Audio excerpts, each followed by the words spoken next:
Welcome to Call the Wild Outdoors. Starting a poll today, so we'll see how that goes. And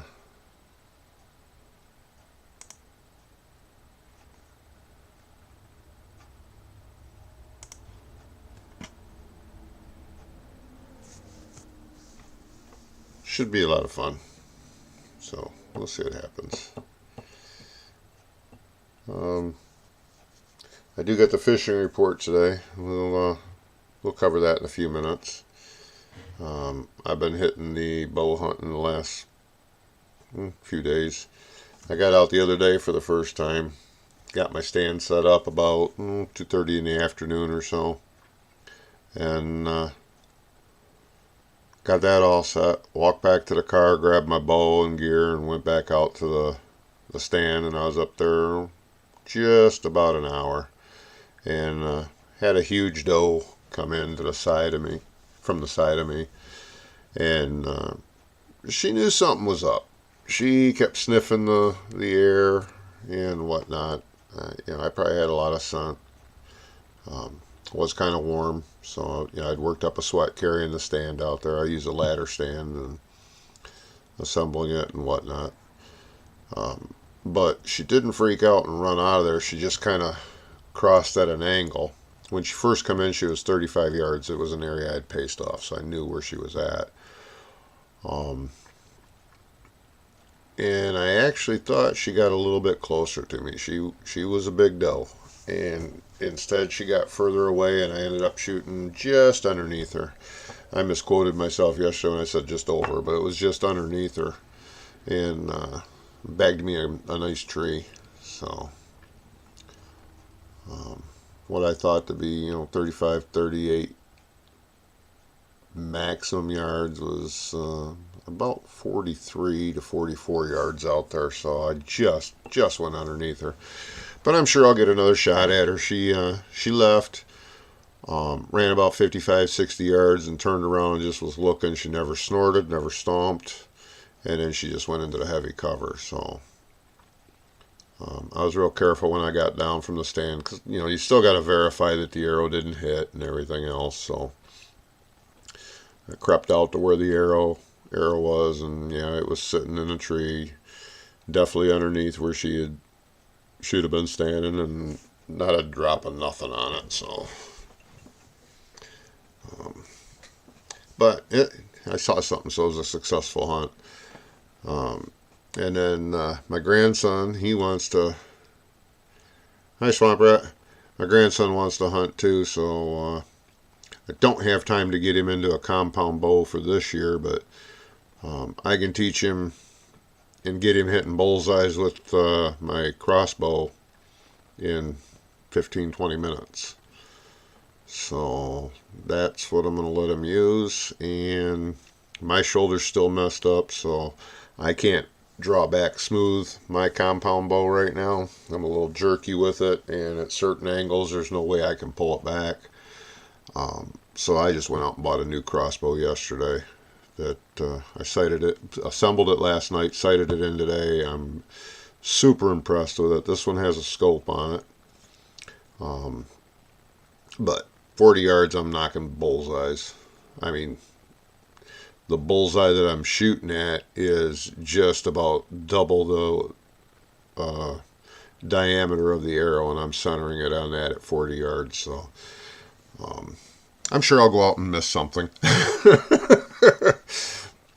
But it took me about 3 shots at 20 yards to get the windage and elevation right, and then I started backing down. Now the manufacturer of the scope says that every line is 10 yards. No, every line's 5 yards.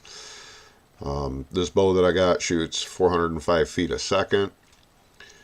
The company that makes the bow makes the scope, and it come as a package deal.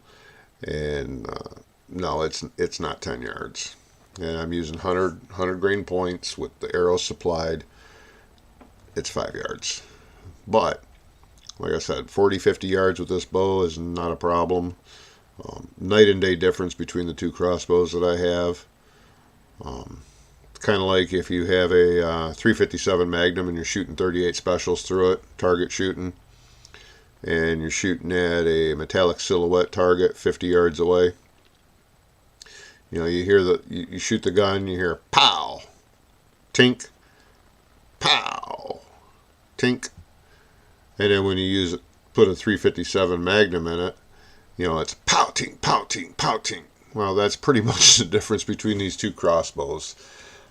This new one is so flat shooting, I just can't wait to get it out in the woods. I wasn't able to get out tonight, which sucked, but my grandson had a thing at the football field because he plays football for the local high school, middle school actually, but they were honoring all the players, got to walk out on the field with his parents, so I went and watched that. It's a Killer Instinct 405. Yep, that's what I got.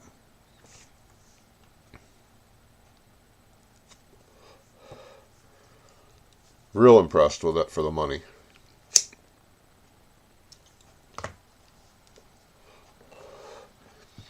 I'll tell you what though, I thought I was going to operate it like my last one and just put my foot in the peg and pull back and lock her in place. No. Nope, nope, nope. Got to use the rope cocker on it. I can get it back about 3/4 of the way by hand, and that extra 4 to 6 inches just can't do it. I start feeling it in my back, and I ain't about to have no back problems out there. I want to sit in the stand, not cripple walk out there. Oh, really? Yeah, I've got right now. I've got the top set at 25, and the bottom pin is literally knocking bullseyes at 43 yards.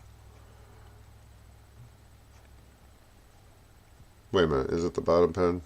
No, it's not the bottom pin. The second one from the bottom. I never stuck it out past 40 yards because the spot that I'm set up at, I'm not going to shoot more than 45 yards, and I know where to hit right now on a 45-yard shot. So, and there's only a couple places. One of them was where that doe was the other day that I'm going to get that long of a shot. So I'm not too worried about it. Yeah, I can see deer for about 100 yards, but there's so many little trees and stuff in the way, it wouldn't even be worthwhile to try. I got more respect for the animals that I'm hunting than that. If they don't come close, they don't need to be harvested.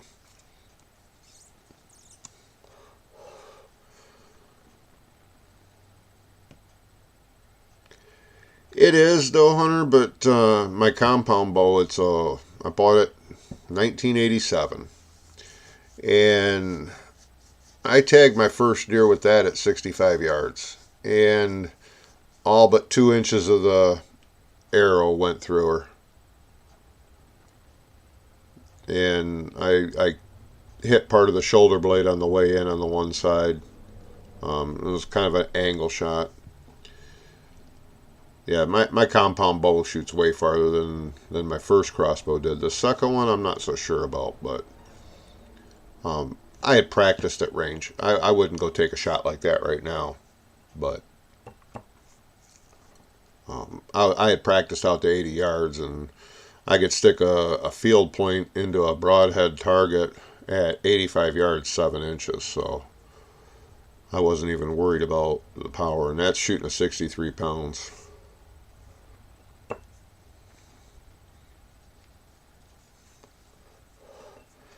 I've in my bow hunting days, I've taken a lot of deer at 35, 40 yards. It seems like it's 35 or 40 yards or 25 feet. It's just like there's nothing in between for me. It's either a long shot or I'm right on top of them. So,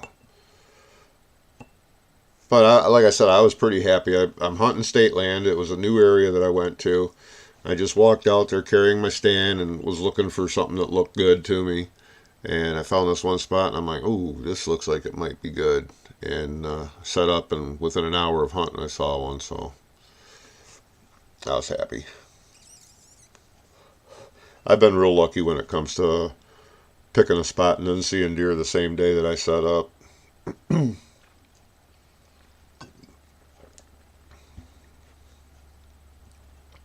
if I don't get nothing, I don't get nothing. But at least I saw something. Now I went out this morning. I got out kind of late because of the weather here. I didn't want to be sitting out in the rain. I've turned into kind of a fair weather hunter. I don't mind it being wet out there. I just don't want to get rained on. And I got out probably about a half an hour past light. So basically an hour late. And then, like I said, tonight I had that thing I went and seen my grandson do, but on the way home I seen probably 15 deer. Left the school at 6. And they were out all over the place. There was even one at the driveway of a house. The house was probably 50 yards away. You just stand there watching cars go by.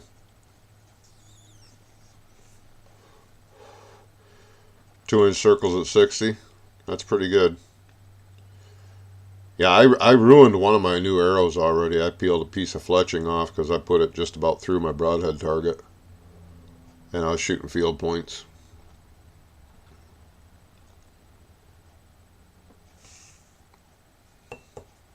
I put a piece of foam for up behind the target for a backstop, and every shot I was knocking the target down, even at 40 yards. And it's the bag, it's probably 18 inches wide by 24 inches, or 18 inches thick, by 24 inches wide, and probably 3 feet tall. And it probably weighs 15 to 18 pounds, and I'm just knocking it right over, hitting at the center.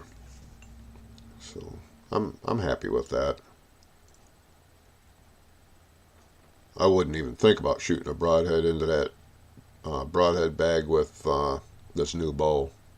I'd never find the arrow. It'd go right through it.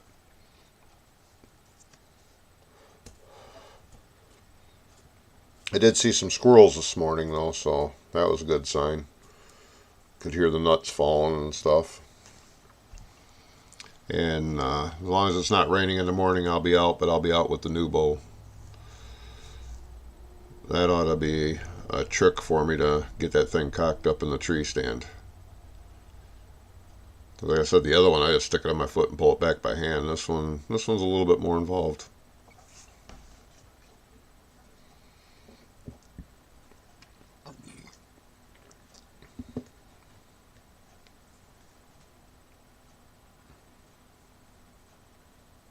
Well, that's nice. You're pretty lucky when it comes to winning stuff through the channels.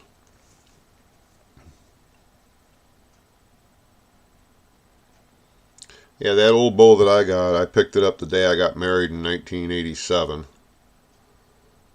And I ain't parting with that bow. That old compound. It's a Martin Cougar glass mag.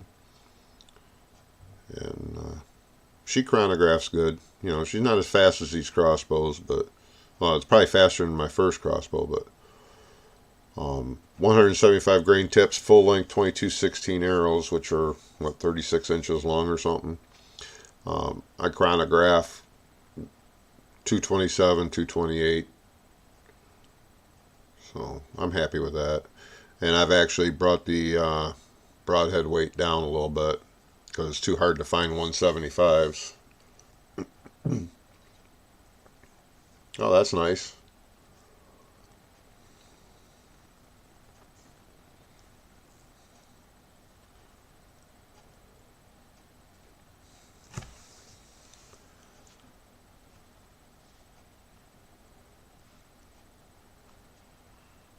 Well, let's do the fishing report.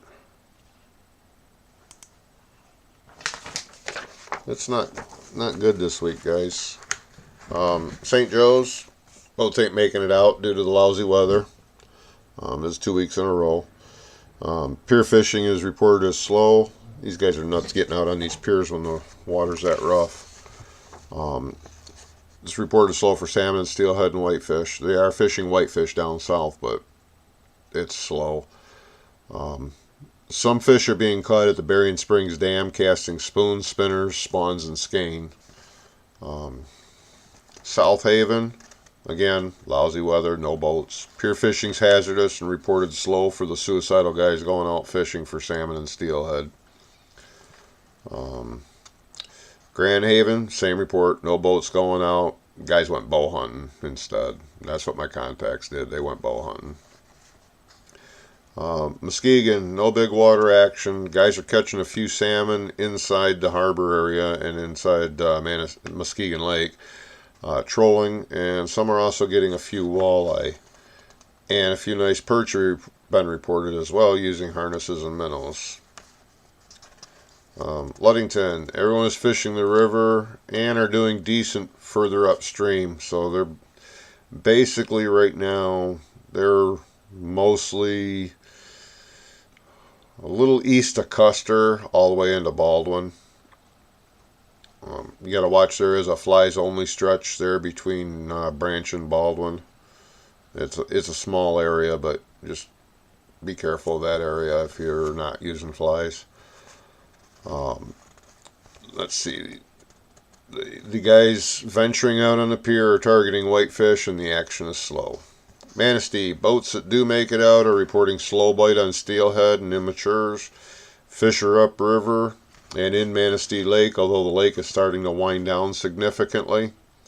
But the guys targeting panfish are doing fair, using worms, and a few perch and walleye are being caught with harnesses and minnows. Frankfort, no one's getting out due to the weather. There should be some steelies in the area. That's pretty much going to be down to Manistee as well, in Ludington. The fishing upriver in the Betsy is slow, and it's basically almost done. There's still a few fish below Homestead Dam. I don't remember the regulations, but I don't believe you can fish the upstream of Homestead Road Dam. So mostly they've jumped over that already. There's still a few fish down there and a few immatures coming in. There's also a few steelhead coming up river, but and then like I said, they're fishing up river, and the Betsy is slow and almost done. Only a few tight-lipped diehards are still out. However, a few steelies have been taken in the river as well as off the pier, and also by some shore fishermen along there. So, Grand Traverse Bay, guys are catching good numbers of quality perch using minnows near the weed beds. There's some reports at Leland. They're getting out. I'm not sure how they're getting out. It's been rough up there, just like it has been in Frankfort. But the guys that are getting out are supposedly catching some kings and cohos. I don't know about that one. That one just seems awful shaky to me. But it's a report. Sheboygan River. Guys are catching some kings at the dam and steelhead throughout the river. They're trolling up and down the river. They're getting a few coho there. Your oranges, your greens, chartreuse, golds, they're doing fairly well. And then, like I said, they're at the dam casting the spoon, spinner, skein, and spawn, and they're catching some fish. So, Alpena, a few Atlantics and Steelies are being caught by guys trolling just outside the harbor using small spoons and oranges, golds, and reds. The guys are also catching a few walleye trolling harnesses and crankbaits after dark. Those guys are fishing in 10 to 20 feet of water range. And then they're claiming good numbers of kings and cohos are in the Thunder Bay River. Guys are using the typical river gear and baits. Crankbaits and spoons seem to be doing better than the spawn and skein. And also they're getting a few Atlantics up the river as well on the smaller spoons and oranges, golds, and reds. Oscoda, I have no report of anyone that's actually been fishing All my contacts are out hunting. They said was lousy fishing weather. Also was told some salmon and steelhead are still in the river. Um, but again, that they couldn't verify it. They're getting that information from their friends. I decided to pass it on. I normally don't do that, but being as there was no other reports, I just want to emphasize that this is an unconfirmed report. Best thing I can tell you to do is call a couple of bait shops in the area. I believe Wellman's is still open. I know they sold out, but I don't know if the new owner's keeping the Wellman's name or not. The dam store up by Foot Dam, they'll have a good fishing report as well. So, Tawas, lousy weather's kept the boats in, but a few guys caught some salmon in the Tawas River along with a few walleye at night. The walleye are coming in by the mouth, just a little bit upstream. Excuse me. And then the guys fishing the pier at night also are catching a few walleye. And what I would suggest doing if you're going to fish the piers is you cast out a floating Rapala or a stick bait that floats. And you do the retrieve agonizingly slow, you know, click, click, click, click, click. And most likely what they're after is a gizzard shad that are hanging around, and at night them gizzard shad get right up by the surface and they just kind of hover there and barely move, and these walleye just come in and gulp them. You're going to have the same situation going on in Lake St. Clair. I lived that situation on Lake St. Clair. It's a great way to catch fish at night, especially from shore. The problem is, oh my God, you've got to retrieve so agonizingly so slow. It is annoying, but effective. Little Bay Dinock perch fishing when you can get out is really good. They're catching some quality perch up there using minnows. They're getting a few on harnesses as well, trying for the walleye. The walleye bite right now is slow. The guys are fishing mostly in the evening, and then just after dark the bite seems to pick up a little bit, but it's tight right there. Harnesses and crankbaits. Guys are jigging minnows and getting a walleye or two, but they're getting some of these jumbo perch as well, so it makes it worthwhile to get out.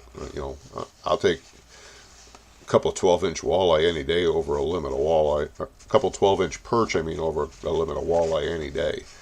So, all right, up in the UP, Little Bay Dinock, we just covered. Carp River.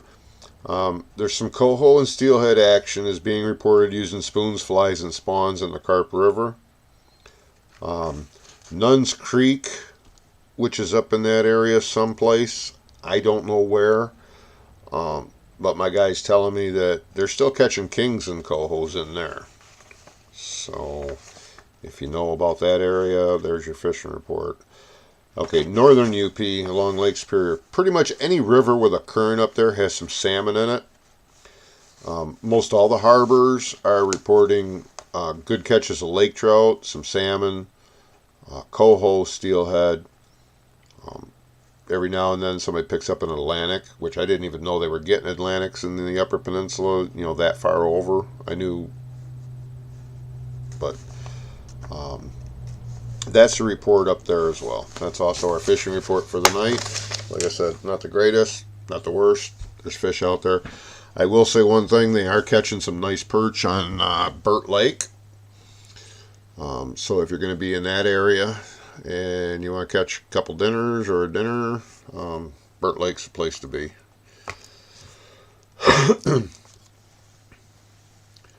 Atlantic's, coho, and steelhead in all the harbors, Harbor Beach, Port Sanilac, and Lexington. You know, I kind of heard something about that, but I couldn't verify it, so I wanted to keep my mouth shut. But being as you live down that way, you would definitely know. Hi, Joseph.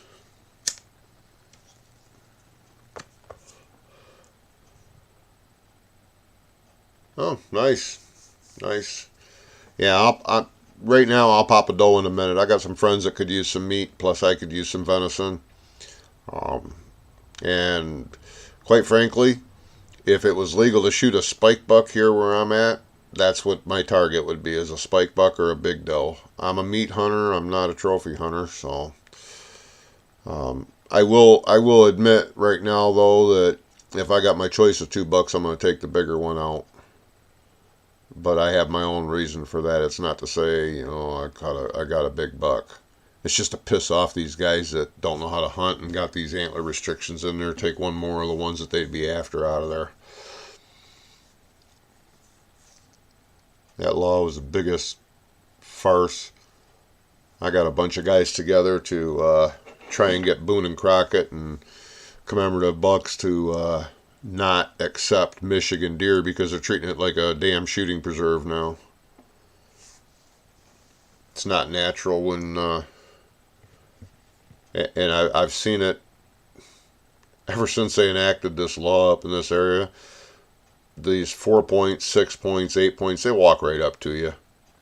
They got used to as spikes and fours, obviously. Just milling around, watching you shoot other deer and stuff like that, and they're not a target. They're like, pfft. Well, they get used to that, and then they become stupid, even as bigger deer. Downstate where they can still shoot the spikes, you still got quality hunting down there. The deer have their fear of people, but up here, the bigger bucks are literally acting like button bucks up here. They have almost no fear of anybody. Yep, them small bucks, man. That's where it's at. But the guys that really don't know how to hunt wanted to get out at shooting hours because they're afraid of the dark, and sitting next to a tree over a dump truck load of bait at the time, 10 feet from their car, and shoot a big buck so they could run to their friends and say, "Look what I shot." They got this law passed. I seen these 8, 10, and 12 point deer every single year. Been seeing them every year since the 80s.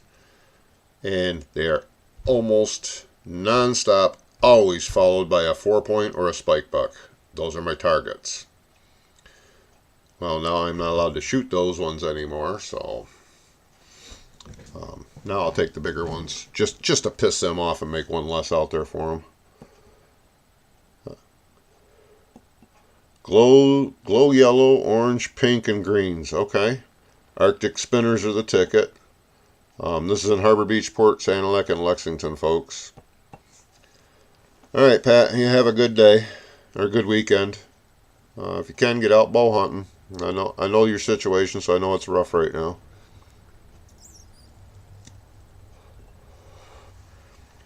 And thanks for stopping in. It's much appreciated.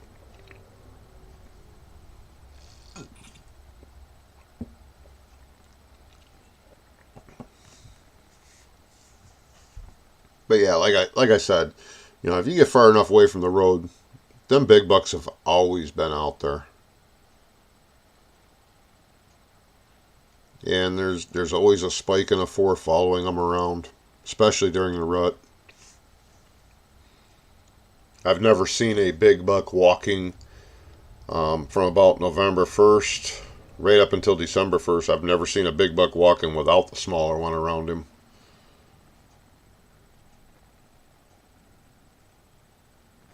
Yeah. Yeah, the coyotes can get bad. Probably got a rabbit or something. Or possibly, we're on some migrating woodcock. We should have some migrating woodcock down right now.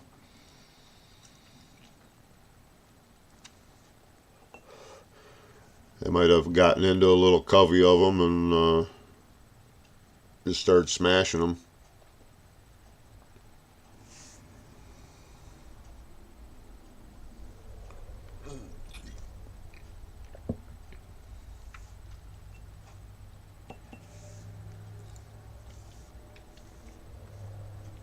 Yeah, if anybody's looking for crossbows, so far I'm real impressed with this Killer Instinct 405. It's a lethal 405.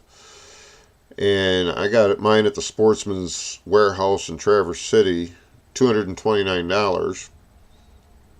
I do know Dick's Sporting Goods is advertising them online, which I'm sure you can go right into their stores and get the same price for $1.99. But personally, I think Dick's is too woke. Um, so even if it was $50 cheaper, I wouldn't go buy it there. But that's me.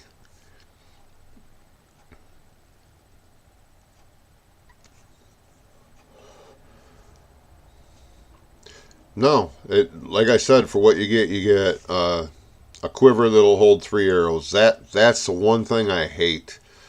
Why not give you a four? Because that way, then you have your decocking arrow or your squirrel arrow, however you want to, or your partridge arrow, however you want to choose to be, and then three broadheads. Um,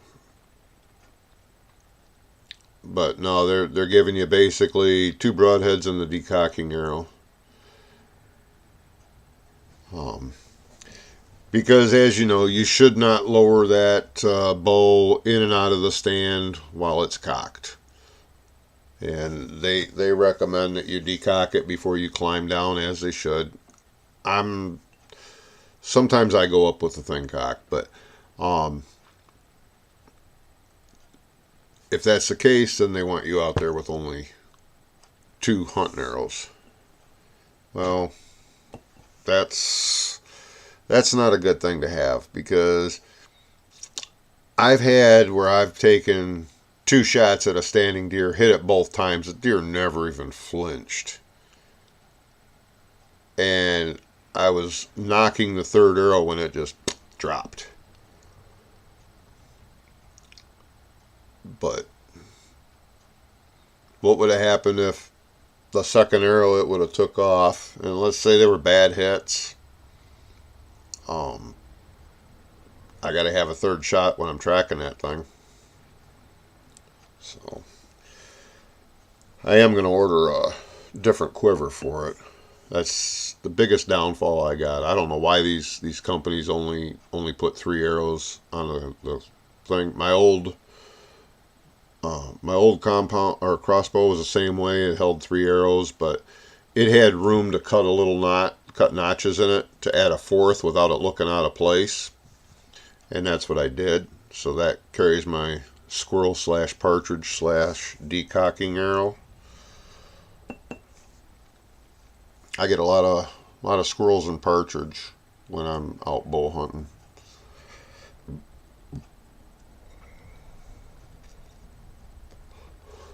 Just remember, if you're going to shoot squirrels and partridge, you got to have orange. That's the law. So you can have an orange camouflage hat. Just remember, it's got to be over 50% orange to be legal. And yeah, yeah. Well, this new one, I haven't gotten no trust in it as of yet. I'll be decocking it from the stand. I just anything new like that, I just don't trust it. And that's just the way I am. You know, give it a couple weeks and then I'll have trust in it. But it's just too new. But I'll tell you what, it seems, just from sighting it and stuff, nice shooting. Um, for what it is, fairly quiet. They're not going to duck that arrow. Not out to 40 yards at least. They're not going to duck it. That thing hits way too fast.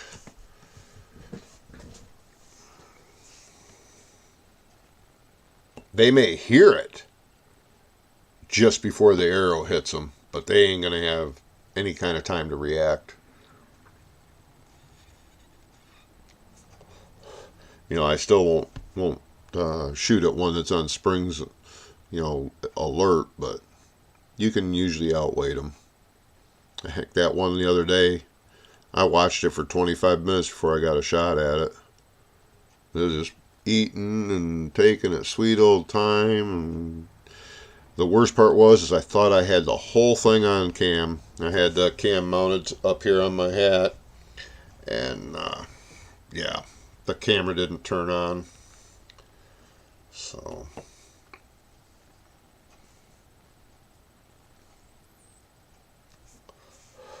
I'm sure that would have made for great video, watching that arrow sail right underneath that thing's belly. The perfect inline shot, but just a little bit low. Cost me a broadhead because there ain't no way I could dig that out of the tree. I couldn't even. There was only the thread sticking out of the tree after I unscrewed the bolt from it.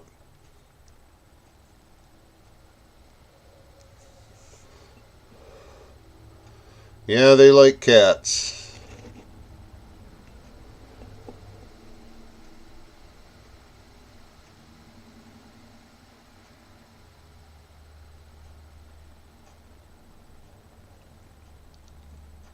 Well, there's a lot of great bows out there, but this one for the money, I really liked it. They had one that was just a little bit more, had a collapsing stock on it, but that stock was just sloppy. You could wiggle it, and to me, it was one of them things that as you're pulling up on that deer, it was a clunk. So, oh, then that was probably it, unfortunately.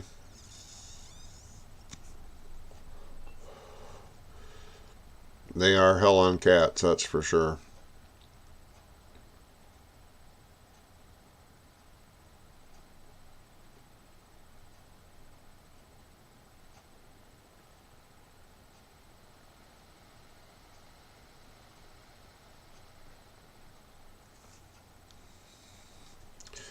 That sucks though, Hunter.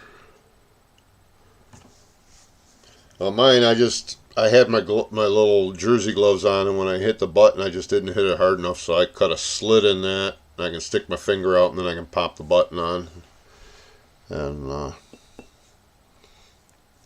that shouldn't happen again. That was my own fault. I was trying to do very little movements when that deer was coming in.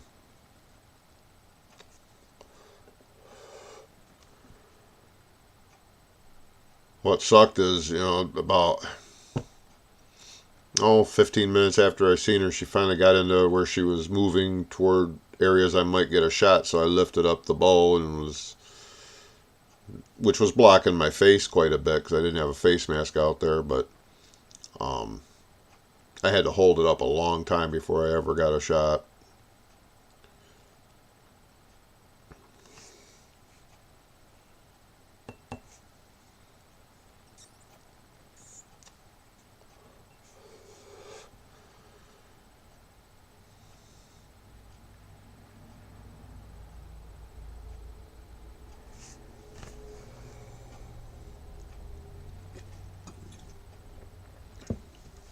This weekend I'm hoping to get my boat pulled out of the water. I still have not done that yet. So I got a lot to do this weekend.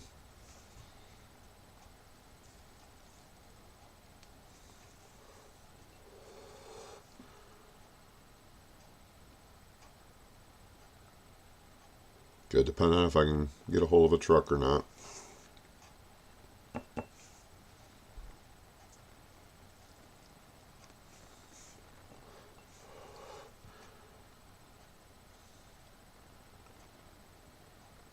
Actually, I'm going to look at the weather because I may be able to get out fishing one more time next week. I do get some video. I don't know who's seen the live report yesterday, but they are collecting eggs at the Platte River Fish Hatchery. I was lucky enough, I stopped in yesterday just for the heck of it, and they were collecting eggs. And the eggs they were collecting yesterday are all going down to Indiana. Yeah, I want to get her. She's big, she's old, she's what we call a dry doe, no fawns, white on the top of her head, but she is absolutely huge.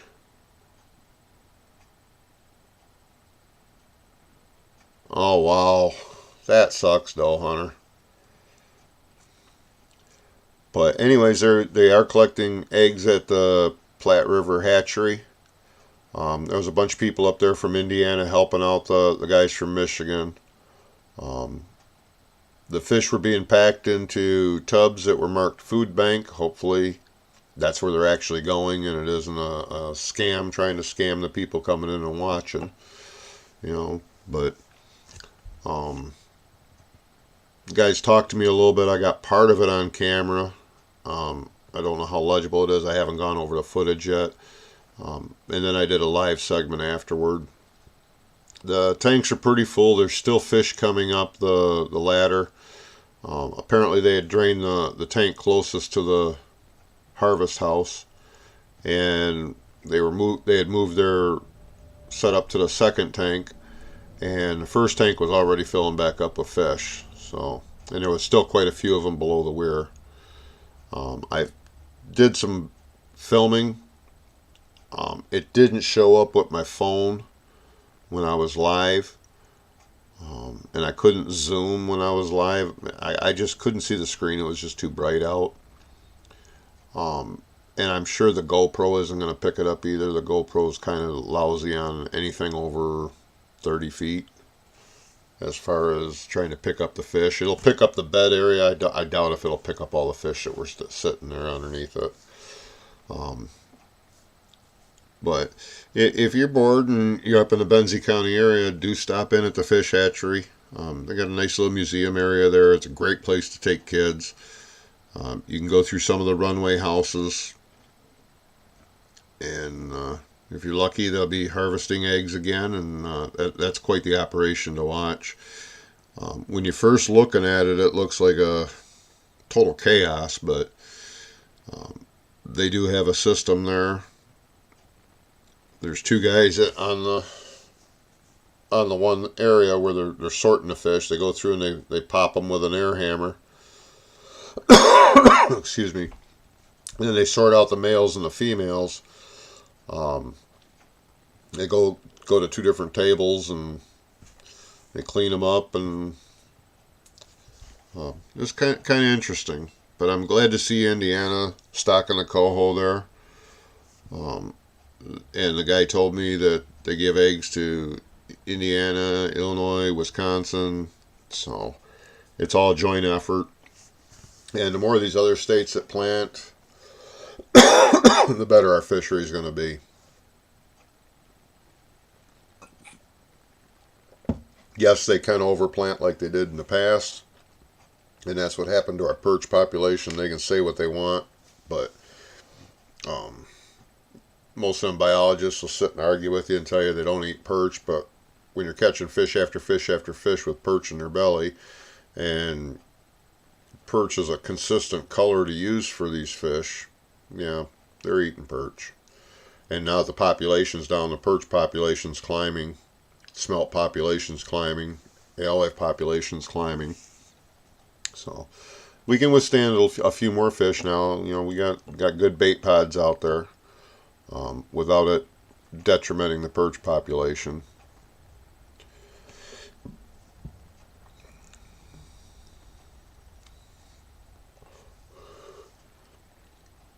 You know, and there's some areas, you know, Frankfurt's going to be one of them that's never going to be real good for perch just because the bottom doesn't support it.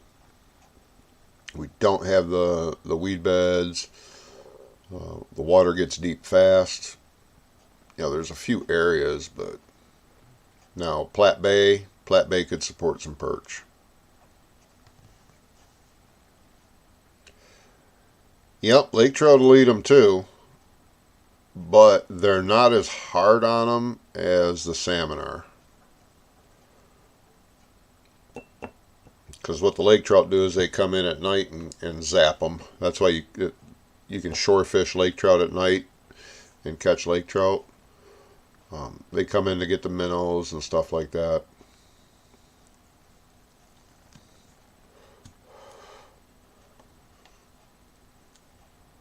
But a school of salmon, they can be real hard on a perch population. One school can wipe out a whole bunch of perch in a very short period of time. You know, where the lake trout, they're not really a schooling fish. So they're not quite as hard on them.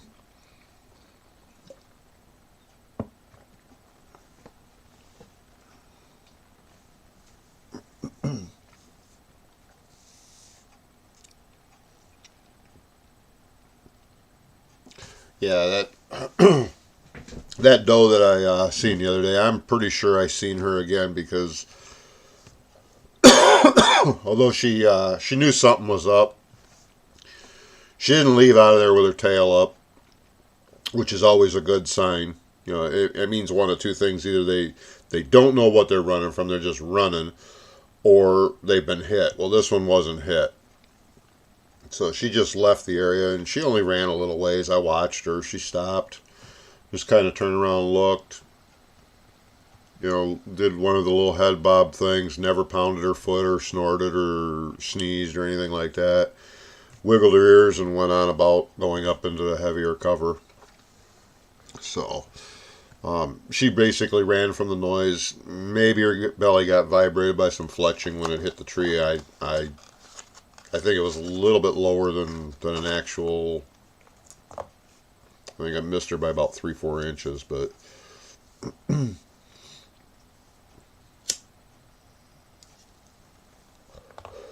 that older crossbow that I have, that one after 35 yards she drops quick.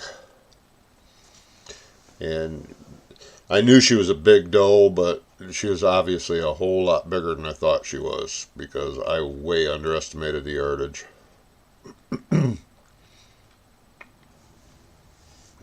But she'll come back in again. And there's actually a chance that if I think she's going to come in one evening and I've got a couple smaller ones around, I might not touch the smaller ones just to get her. She's a good one to get out of the food chain there. She's not having little ones. She's just eating food. Yes, they are. Although I'll tell you what, I'll take a spike buck out of the acorns any day of the week. I've never had a bad one.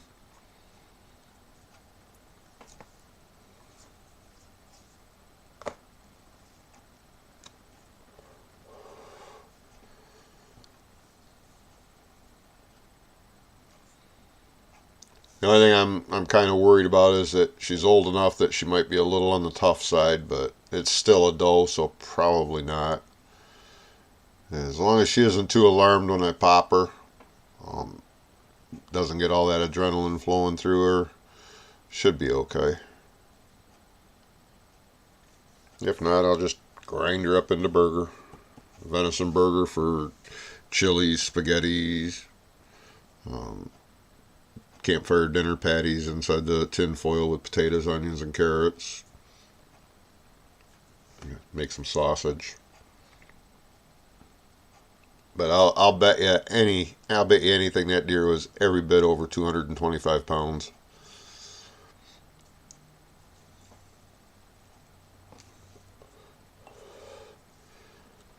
You know, the average one I shoot up here is about 165.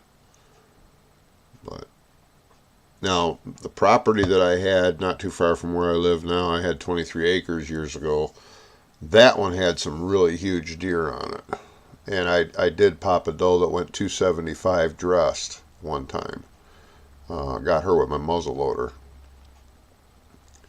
But this one was big. I've seen a lot of deer in this area, and that's by far the biggest bodied deer I've seen in that area. I've been hunting around the area that I'm hunting right now since about 1995, and I've seen and harvested a lot of deer, and she's by far the biggest deer I've seen up there. And I have seen some 10 and 12 point deer there that nowhere near the body size that this doe had.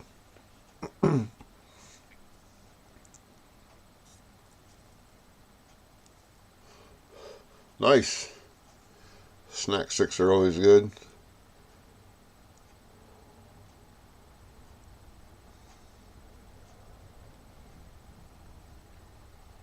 Get out there while you're deer hunting and scarf on some of those.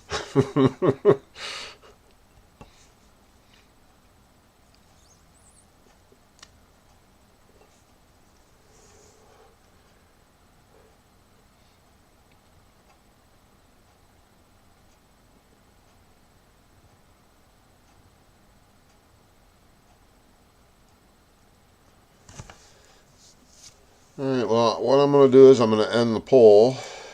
It looks like, yes, your bow hunter wins. You guys that ain't bow hunters, that's fine too.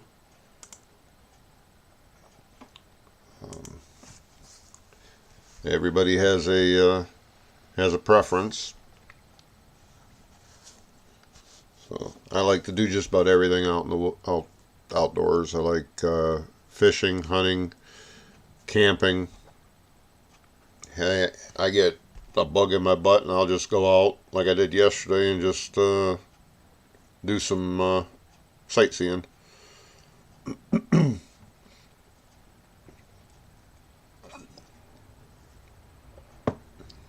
Yeah, I'm looking forward to ice fishing this year.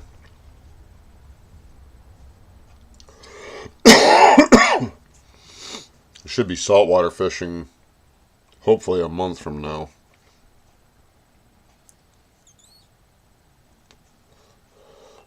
Then I'll come back for ice fishing.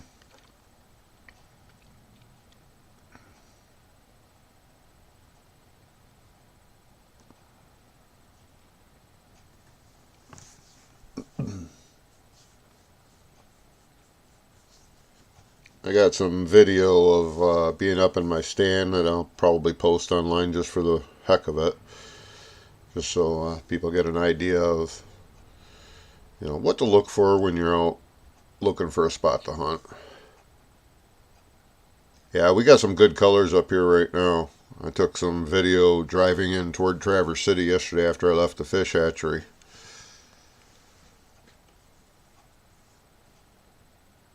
And we're losing a lot of leaves too. I mean, my stand was covered in leaves again this morning when I got out there. I had to brush them off.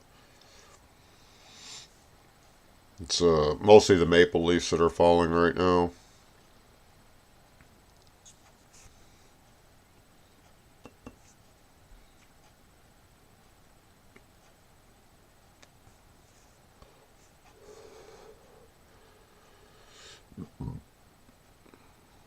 And then I've seen in 2 days 2 dead partridge hit by cars in different places.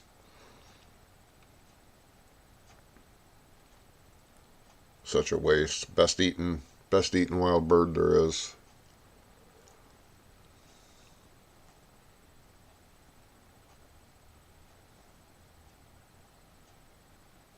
But deer are definitely moving. I've been seeing a lot of deer during daylight hours the last 3 days, so I've put probably 300 miles on my car in the last 3 days, so I've probably seen a total of 50 deer. So I have a feeling that it's that time of year now. Those are going to be out eating, fattening up, and bucks are going to do a little chasing. They're starting to get into it.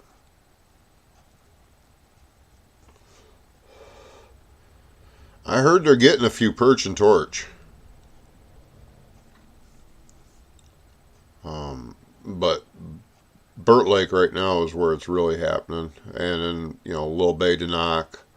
I know some guys got some perch on Lake Erie.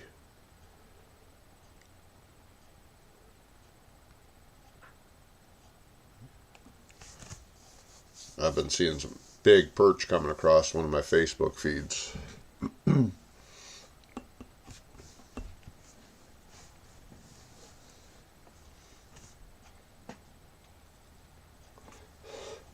I know a guy caught a few 12-inch perch in Manistee Lake a couple days ago.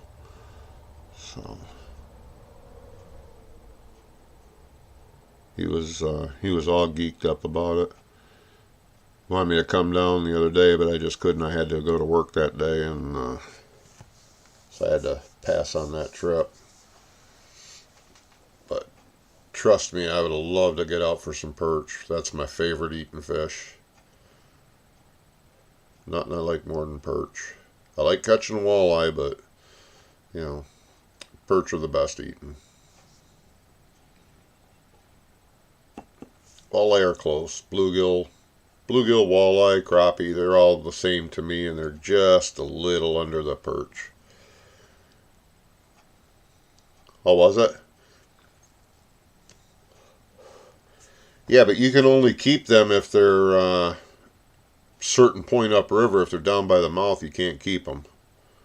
I did get a report that there was lake trout in up by Elk Rapids, but it's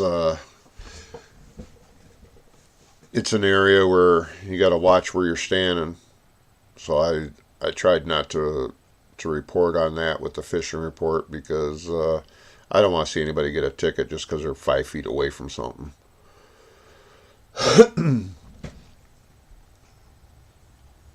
You know, and it's the same with Leland. I know there's lake trout coming into the boat basin there and up the river.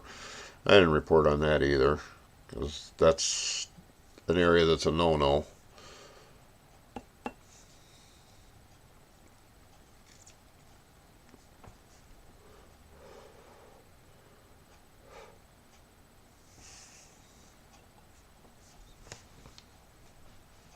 Yeah, it's sad that we got to have these type of lake trout regulations just to appease an Indian treaty that, quite frankly, should be over and done with.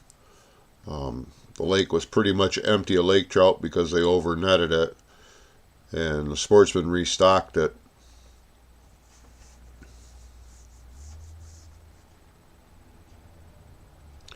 Okay, yeah, I do know there's an area up there where it's legal. I don't know the area, so I couldn't say. But you got confirmation from the DNR. That's the best kind of confirmation you can get. I think there's some bridge there, and anything the one side of the bridge it's legal. The lake side of the bridge it's not. But um, like I said, it's one of those things that I try not to report on it on the fishing report. I'll talk about it on the channel all day long, obviously, but I'm not going to put it on the fishing report because, one, I don't want somebody to come back and say, hey, you reported they were catching lake trout and I got a ticket. Well, you got to be on the one side of the bridge. And something like that, if I forget to even mention it, then I'm going to feel really bad that I got somebody a ticket. So I'd rather just leave it alone. But lake trout's going to be really good eating right now. The water's cold.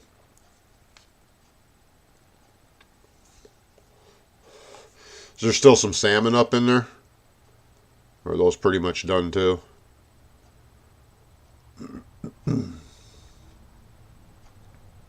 I got a report they were catching them out on the lake up by Leland, and I have a hard time believing that because Leland is not that far from Frankfort, and they're done in Frankfort.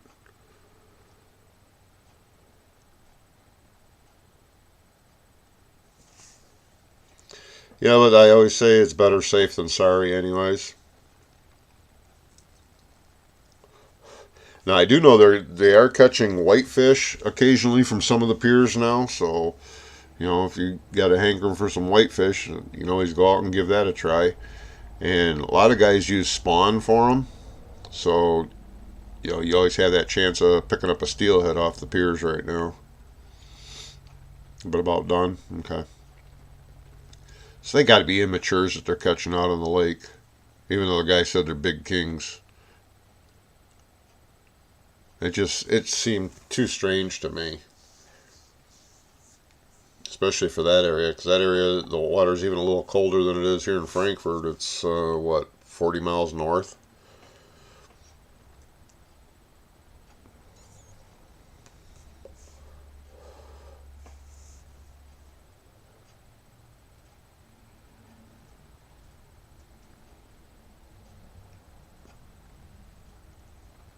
I do know they're getting a few salmon still in around Petoskey, but it wasn't good enough to put in the report. And the report I got was the kings that they were getting were super dark. The one guy he caught two, and he ended up using them for animal feed. He didn't trust the meat for human consumption. He said it was pretty gnarly looking.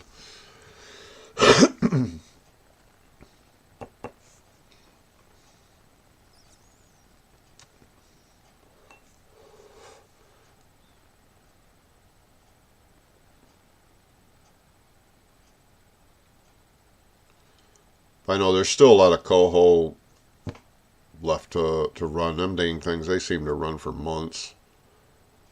But the main runs are pretty much in, but there's still going to be the scragglers out there that are still worth fishing for. The problem is weather getting out there. The weather's just so horrible this time of year on the big water. We get them north winds and churning up everything. The temperature's hard to find. Um, and then the steelhead fishing is going to be good out there if you can get out there.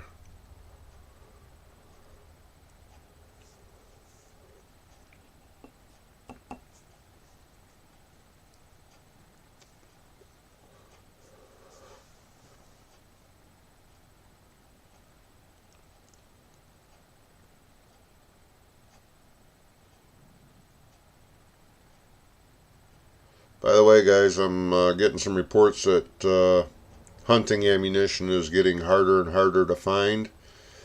So if you're planning on rifle deer hunting this year and you're low on ammo, you might want to go get it while the getting's still good. I wouldn't try to wait for it to go on sale the week before season. By the sounds of things, there might not be none available. So just thought I'd bring that to you. That's from a friend of mine that works at a gun store.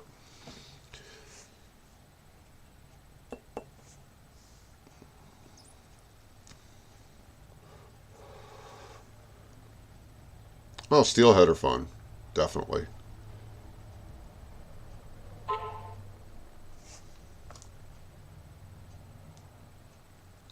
So, all right. Well, I'm gonna go ahead and end this for the week.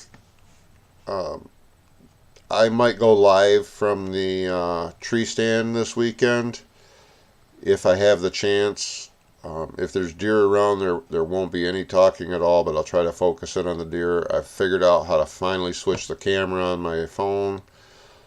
Um, if I do go live, it probably won't be a deer that I'll be able to shoot at, um, because I got no way to hold the phone currently for that anyways, so it'll just be to see deer out there. So if you're hunting, stay safe. Be careful out there. If you're fishing and you're going out on the piers, my God, be careful. Them things are just dangerous when the waves are washing over them. Use some common sense. And good luck out there. Tight lines, and may your shots be straight. All right, everybody, have a great week. We'll see you on Thursday night.